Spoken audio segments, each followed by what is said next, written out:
propane, then turn on oxygen, then through propane, oxygen. You get a good flame going here. You want your candle to be about 1 inch long. First we're gonna prep the blow tube. So just gonna start spinning that in the flame. You want it, you know, about that far above the torch where it's blue. You don't want to get it too close to the tip of the torch.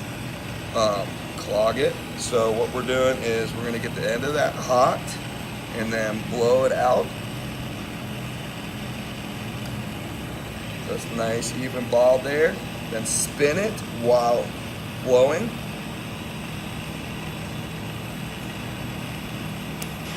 That's gonna blow a hole, so you can heat that. Never put the tweezers in the flame.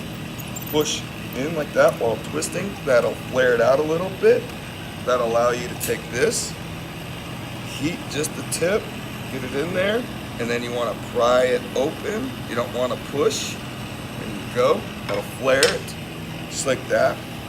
So now you're going to do a hot seal. So to do a hot seal, what you want to do is have one down the flame and one up the flame so they don't touch like that. And you start heating just the tip of them, and you want to get it gooey hot. Both glowing orange. Okay. Once it's glowing orange, you're going to take it out of the flame, push it together, spin it while pulling slightly apart so it has a straight line there. So you'll have a nice good seam. Alright, you're going to come down here, start out the flame so you don't shock the glass, and then start working it back toward like so. You'll have your crimp tool there. I forget what it's called. Brass necking tool, that's what it is. That's a graphite necking tool. So you're going to spin this until it starts glowing red, and you'll see it start making a valley. Once it has that little bit of a neck there, you're going to let it crimp like that, and as soon as it crimps, push down, turn, push down, turn, push down, turn, push down, turn, push down, turn, push down, turn. You'll start feeling resistance, you know, as you go. You keep going, and then let you just snap. All right, so now we're going to go ahead and concentrate on that very tip and close down that hole. All right, if you want to speed it up a little bit, you can go ahead and marble it there. Marble it closed real quick.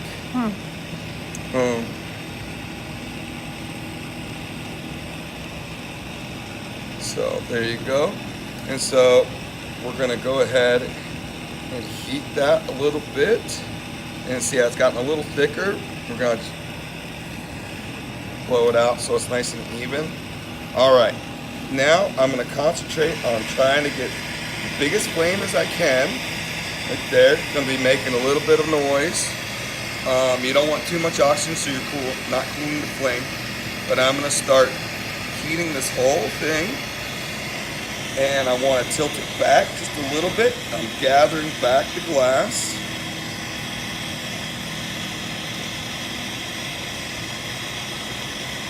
And I don't want to get the neck too hot. If it starts getting wobbly, you probably want to back it up there.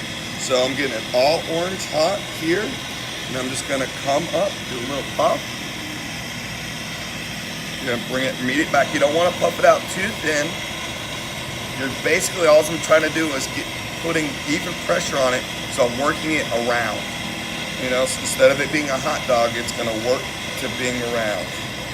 So I'm going to heat it up again. Only going to have it out of the flame for a couple seconds. 1,000, 200,000. There we go.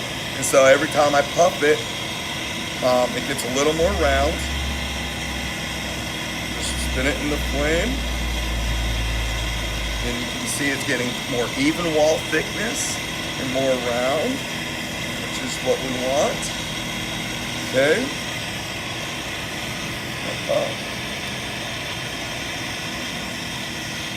All right, that seems to be pretty nice and round there. Pretty nice and round, even wall thickness. We're gonna go ahead and turn down the flame just a little bit. And we're gonna do a punty, P-U-N-T-Y.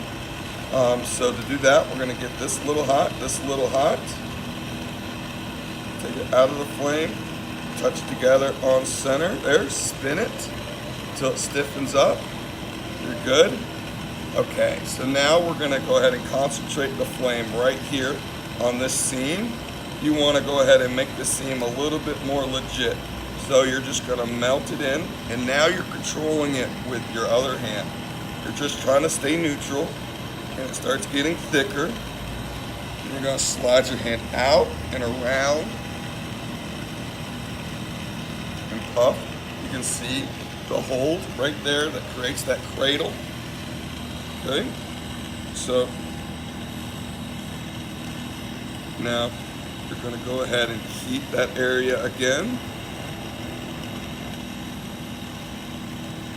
And this time, as it starts to get thicker and thicker, what we're going to do is just kind of nicely just pull it on out. Then have a little puff. Then pull it out gently, little puff. Got some unevenness there, so we're just going to go ahead and heat that. To get the nice look, you want to have a nice even wall thickness. So we're just going to heat that. Let that heat soak in for a second. Even out the heat, and then kind of just pull on out there.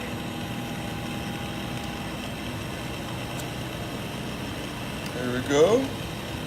Okay, so that's a nice little, you can go ahead and heat and pull, and just kind of get a little bit of a taper there. Okay, cool.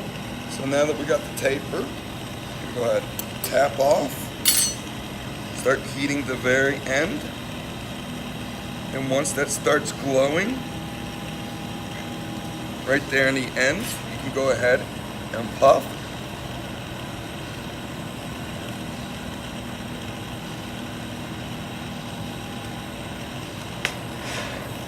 Now, with that puff, you want to kind of puff hard, because the harder you puff with it in the heat, the larger hole you'll get there. And that'll allow you to go in and just kind of open that up, and it's ready to go. And that's it. Go ahead and put it in the kiln, and then when it comes out tomorrow, you can scratch, break it, and flame polish it.